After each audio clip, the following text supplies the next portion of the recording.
पर आपको ले चलेंगे। अजय दुबे इस वक्त हमारे साथ जुड़े हुए हैं। अजय, इस तरह से गांधी परिवार का अमेठी सीट से बैकफुट होना न सिर्फ अमेठी के लिए बल्कि पूरे देश में हो रहे चुनाव में कांग्रेस को यह तय है बैकफुट पर ढकेलने वाला है। अजय, बिल्कुल, मोराल तो इसी बात से समझिए कि कितना डाउन होता है कि जो कार्यकर्ता, जो कैडर है, वो चाहता है कि अपने जो मुख्य नेता हैं उनके नामांकन में मौजूद रहे, पर जिस तरीके से आखिरी घड़ी में नामांकन को लेकर नाम आता है और सीधे नामांकन करने आएंगे, तो जो छोटा सा हिस्सा बचा है कांग्रेस का इस समय उत्तर प्रदेश में, वो भी कितना मोराल उसका डाउन है इससे मालूम चलता है। कार्यकर्ता आहत है, उसका कहना है कि इतना देर कर दिया गया और अमेठी क्यों छोड़ा गया। तमाम सवाल है, तमाम बातें हैं जो कार्यकर्ता पूछ रहे हैं। और इसके अलावा आपसे कुछ देर में राहुल गांधी पहुंचेंगे रायबरेली और उसके बाद उनके संग उनका परिवार भी रहेगा, कांग्रेस के राष्ट्रीय अध्यक्ष भी रहेंगे, ये बात भी संगठन के लोग बता रहे हैं, और फिर वो नामांकन करेंगे। बिल्कुल, और राघवेंद्र भी हमारे साथ हैं जो अमेठी पहुंचने वाले हैं। राघवेंद्र, क्या सीधे सीधे वॉकओवर दे दिया गया है स्मृति ईरानी को? और बड़ा सवाल यह भी है कि आखिर ये स्ट्रेटजी क्या है, क्योंकि रायबरेली भी उतनी ही महत्वपूर्ण है जितनी अमेठी है। रायबरेली को चुनते हैं राहुल गांधी, लेकिन अमेठी को ठुकरा देते हैं। देखिए, कहीं न कहीं ये जो स्ट्रेटजी है कांग्रेस की, ये बहुत निराशाजनक है।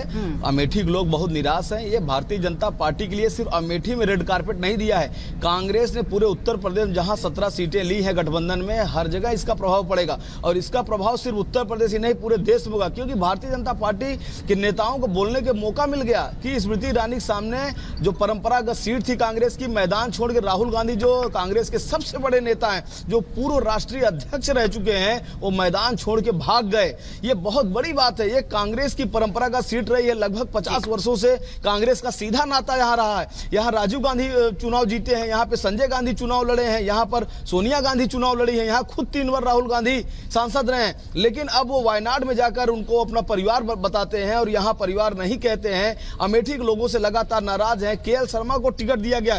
केएल शर्मा सोनिया गांधी के प्रतिनिधि रहे हैं, उनका जनता से डायरेक्ट कोई जुड़ना नहीं है। हाँ, कांग्रेस के जो फॉलोअर्स थे, जो उनके पास आते थे, चुनाव प्रबंधन का वो काम देखते थे।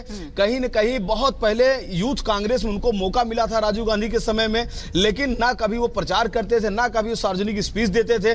उनके लिए एक चुनौती भी है कि वो चुनाव लड़ेंगे कैसे, बोलेंगे कैसे, क्या करेंगे। चूंकि फर्स्ट टाइम वो चुनाव लड़ रहे हैं, तो कहीं न कहीं केएल शर्मा का नाम आना भाजपा के लिए बहुत ही अच्छा एक संकेत है। चूंकि बीजेपी को एक अच्छा मौका मिल गया है यहाँ और बड़े मार्जिन से हराने का। स्मृति ईरानी लगातार राहुल गांधी को चैलेंज दे रही थी, चुनौती दे रही थी। राघवेंद्र, आप तमाम जानकारी दे रहे हैं और इस बीच कार्यकर्ताओं की प्रतिक्रियाएं भी सामने आई है, जरा उसको भी सुन लीजिए।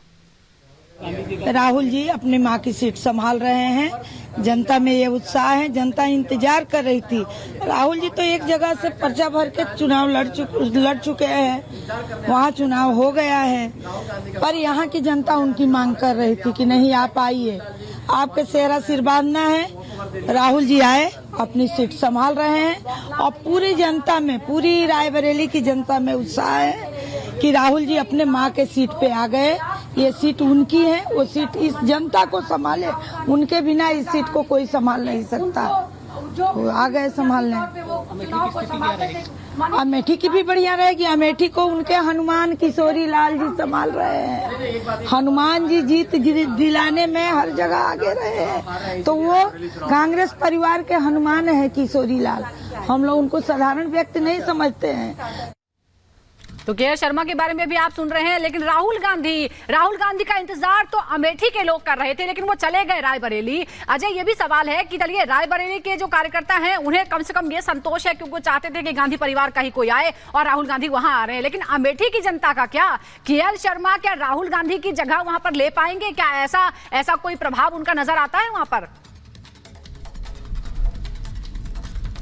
बिल्कुल, राघवेंद्र ने पूरी बात बताई कि कैसे केएल शर्मा पीछे की तरफ से सारा काम करते रहे हैं, बैकडोर सारा मैनेजमेंट का काम रहा है, मैनेजर की भूमिका में रहे हैं, कोई मास लीडर रहे हों, कार्यकर्ताओं से कनेक्ट रहा हो, ऐसी कोई भी स्टोरी, कोई भी ऐसा किस्सा उस हिस्से में नहीं है। इसके अलग अमेठी में बार बार स्मृति ईरानी इस बात को राहुल गांधी को कह के घेरती रही कि ये तो परिवार बदल लेते हैं। अमेठी से आगे बढ़कर वायनाड को अब परिवार कहने लगे। अमेठी के संग जो कुछ किया उन्होंने, अब रायबरेली को लेकर भी सवाल उठेगा कि क्या उपचुनावों के बाद वायनाड वायनाड, रायबरेली, क्या कुछ स्थितियां, माफ कीजिएगा, लोकसभा चुनाव के बाद क्या कुछ स्थितियां बनेंगी, उनको लेकर भी लोग सवाल करेंगे। और अब चुनौती कार्यकर्ताओं के लिए भी है, कार्यकर्ताओं के बीच जाने को लेकर भी है। अमेठी जहां पर लगातार माहौल बना हुआ था, कार्यकर्ता मांग कर रहे थे कि फिर से लड़े, पर कोई फीडबैक वहां से आता नहीं है। अमेठी को लेकर अब जिस तरीके से जिसको कैडर पहचानता तक नहीं है, अमेठी का एक ऐसे व्यक्ति को उम्मीदवार बनाया गया है, और ये एक चुनौती कैडर के लिए भी है। कैडर इस बात से भी हताश दिखाई दे रहा है। बिल्कुल, राघवेंद्र का हम रुख करना चाहेंगे। राघवेंद्र, जयशंकर प्रसाद की एक लाइन है, वो पथ क्या पथिक कुशलता क्या, जिस पथ पर बिखरे फूल ना हो, नाविक की धैर्य परीक्षा क्या, जब धाराएं प्रतिकूल ना हो। और राहुल गांधी ने प्रतिकूल धाराओं के बीच अमेठी को छोड़ दिया है। रायबरेली भी कांग्रेस के परफॉर्मेंस की बात करें तो 2014 की अपेक्षा 2019 में वोटिंग प्रतिशत जो है वो कांग्रेस का 55% तक आ गया था। ऐसे में राहुल गांधी के गिरते वोटिंग परसेंटेज को बढ़ाना भी एक रायबरेली से बड़ी चुनौती होगी। राघवेंद्र, देखिए, रायबरेली में चुनौती होगी, और जो कांग्रेस जो पूरी तरह से अमेठी में जो मुक्त उसकी जी बिल्कुल, हमारे दोनों सहयोगी हमारे साथ जुड़े हुए हैं और बड़ी खबर हम लगातार दर्शकों को बता रहे हैं कि राहुल गांधी अमेठी नहीं रायबरेली से चुनाव लड़ेंगे और के.एल. शर्मा को अमेठी से टिकट दिया गया है और आज ही नामांकन दाखिल करना है।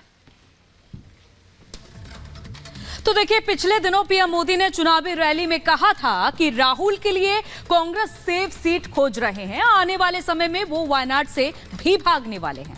देखिए जरा। कांग्रेस के जो शाहजादे हैं उन्हें भी वायनाड में संकट दिख रहा है। जैसे ही 26 को वायनाड में वोटिंग पूरा हो जाएगा, ये शाहजादे के लिए एक और सुरक्षित सीट घोषित कर देंगे और कहीं और से फिर से लड़ाना पड़ेगा उनको। अब जैसे इन्होंने अमेठी से भागना पड़ा, अमेठी छोड़ा, अब मान के चलिए वो वायनाड भी छोड़ेंगे। तो चलिए अब आगे बढ़ेंगे। दरअसल गांधी परिवार के दामाद रॉबर्ट वाड्रा ने इस बात को लेकर इच्छा भी जताई थी कि वो रायबरेली से चुनाव लड़ने की इच्छा रखते हैं। सुनवाते हैं आपको। देखिए, पूरे देश से पुकार है कि मैं सक्रिय राजनीति में आऊं, पर यह है क्योंकि मैं देश के लोगों के लिए हमेशा निकलता हूं, लोगों के बीच में रहता हूं। मैंने 1999 से वहां प्रचार किया, लोगों के बीच में रहा और 2004 में भारी बहुमत से सोनिया जी को जिता के लाए। वहां के लोग हमेशा चाहते हैं कि मैं उनके साथ उनके क्षेत्र में आऊं। तो रॉबर्ट वाड्रा लगातार दम भर रहे थे, दावा कर रहे थे कि वो लड़ना चाहते हैं और जनता भी उन्हें पसंद करती है। हालांकि ऐसा कुछ हुआ नहीं, राहुल गांधी खुद रायबरेली चले गए हैं। लेकिन राघवेंद्र, बड़ा सवाल यह है कि पिछली बार अमेठी और वायनाड, अमेठी से हारे, वायनाड में रह गए। अब अगर रायबरेली जीत भी जाते हैं तो चुनेंगे किसको? क्योंकि पिछली बार तो उन्होंने वायनाड का रास्ता चुना था और जब भी हम सुनते हैं तो वायनाड को की तारीफ करते हैं, वायनाड को अपना परिवार बताते हैं।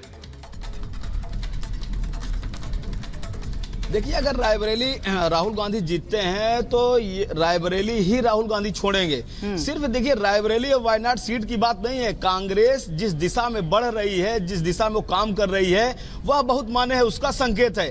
साउथ में जिस तरह से कांग्रेस का कैडर है, अगर वो वायनाड छोड़ते हैं तो बहुत बड़ा मैसेज जाएगा। और भारतीय जनता पार्टी रात दिन मेहनत कर रही है कि साउथ पे कैसे अपना वर्चस्व कायम करे। लगातार आपने प्रधानमंत्री को, गृह मंत्री को देखा होगा कि बड़े बड़े कार्यक्रम साउथ में करने के लिए, चूंकि भारतीय जनता पार्टी पूरे उत्तर भारत में प्रभावशाली है, साउथ में वो जमीन तलाश रही है, जितने भी वहां पर राज्य हैं साउथ के, तो भारतीय जनता पार्टी की निगाहें उधर है। ऐसे में अगर राहुल गांधी वायनाड अगर जीतते हैं, रायबरेली जीतते हैं, तो अगर वो रायबरेली अपनी सीट कंटिन्यू रखते हैं और वायनाड छोड़ते हैं तो इसका बहुत बड़ा मैसेज जाएगा। और कांग्रेस उत्तर भारत के साथ साथ दक्षिण से भी समाप्त हो जाएगी। इसलिए दक्षिण से कांग्रेस न समाप्त हो, राहुल गांधी लेकिन राघवेंद्र हो ना हो, क्योंकि दक्षिण के साथ साथ तो आप उत्तर भारत से भी चुनाव लड़ने जा रहे हैं राहुल गांधी। लेकिन यही राहुल गांधी जिन्होंने 23 फरवरी 2024 को उत्तर भारतीयों का अपमान किया था दक्षिण भारत में मौजूद रहकर, जरा सुनिए। For the first 15 years, I was a member of parliament in the north. So I had got used to a different type of politics. And for me, coming to Kerala was very refreshing. Because suddenly I found that people are interested in issues, and not just superficially, but going into detail in issues.